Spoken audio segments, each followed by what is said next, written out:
আমার এই যাবৎকালে এখনো পর্যন্ত অর্থাৎ গত পরশুদিন থেকে কাজ শুরু করেছি। আমরা এখনো পর্যন্ত 700 মেট্রিক টন খাবার আমরা কিনেছি।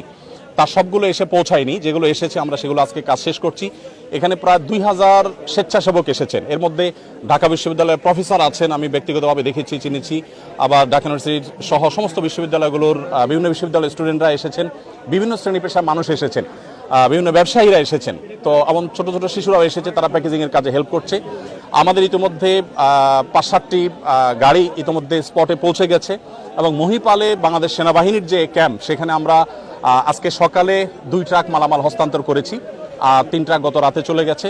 আজকে আমি নিজে ইনশাল্লাহ ঘন্টাখানিক পর স্পটে যাব এবং আমার সাথে এখান থেকে আরও 5টা লরি আশা করি মাল যাবে এবং এভাবে রাতে আবার যাবে, আবার সকালে যাবে। আমরা 3টা লেয়ারে কাজ করি। প্রথমত শুকনা খাবার হিসাবে খেজুর, চিড়া, তারপর 2 কেজি করে চিড়া, 2 কেজি করে খেজুর এবং 1 কেজি চিনি, 1 কেজি লবণ। চিনি লবণ দিচ্ছি যদি স্যালাইন বানানোর প্রয়োজন হয়।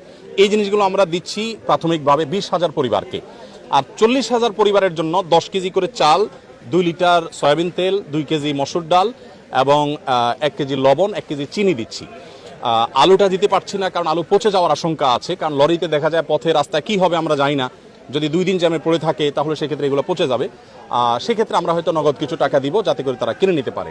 এটা হলো দ্বিতীয় লেয়ার, অর্থাৎ এখনও রান্না করার পরিস্থিতি নেই, আমরা শুকনা খাবার দিচ্ছি। খেজুর 4-5টা খেলে খাবারের কাজ হয়ে যায়।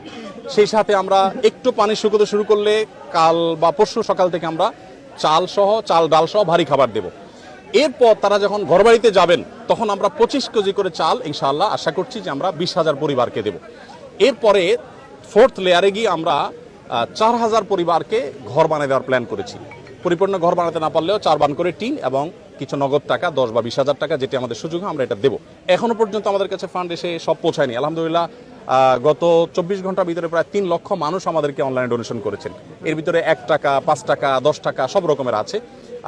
এই সর্বসাধারণের দানের টাকা আলহামদুলিল্লাহ কাজগুলো চলছে। আমরা সিলেটের বন্যা 22-এর বন্যায় প্রায় 18 কোটি টাকা আমরা খরচ করেছি এবং এর মধ্যে 1000 মেট্রিক টন খাবার ছিল, 1000 ঘর নির্মাণ করেছি, 1000 কৃষককে আমরা 5,000 করে টাকা দিয়েছি। তো আলহামদুলিল্লাহ এবার আমরা আশা করছি যে সেটা আরও ব্যাপকভাবে করব, কারণ বন্যা পরিস্থিতি অত্যন্ত ভয়াবহ। প্রতিনিয়ত আমাদের কাছে সাহায্যের জন্য মানুষ আসছে, রাত দিন আমাদের কর্মীরা কাজ করছেন, সর্বস্তরের মানুষ এখানে এসে কাজ করছেন। আমি আপনাদের মাধ্যমে উদাত্ত আহ্বান করতে চাই আমাদের দেশের সর্বস্তরের মানুষকে। আমাদের দেশে মানুষ একে অন্যের বিপদে ঝাঁপিয়ে পড়েন, এর পূর্বে আমরা বিভিন্ন সময় দেখেছি।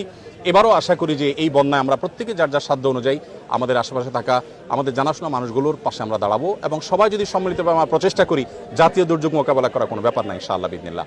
40 বা 50 লক্ষ মানুষ আক্রান্ত, সেখানে আমরা বাকি 18